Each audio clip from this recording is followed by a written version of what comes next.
رمضان المبارک میں اکثر یہ مسئلہ پوچھا جاتا ہے کہ الٹی سے کیسے روزہ ٹوٹ جاتا ہے یا نہیں ٹوٹتا۔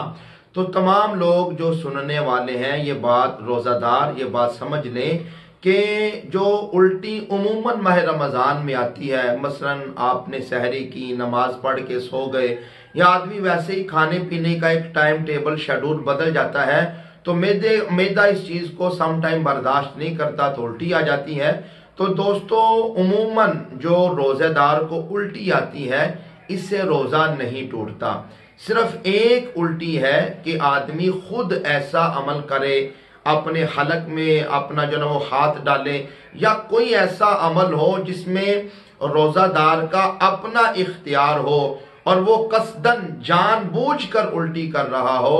اور وہ الٹی بھی منہ بھر کے آئے تو یہ الٹی روزے کو توڑ دیتی ہے۔ اس کے علاوہ جو خود بخود الٹی آ جائے، قے آ جائے، چاہے وہ کتنی مرتبہ ہی آئے، اس سے روزہ نہیں ٹوٹے گا۔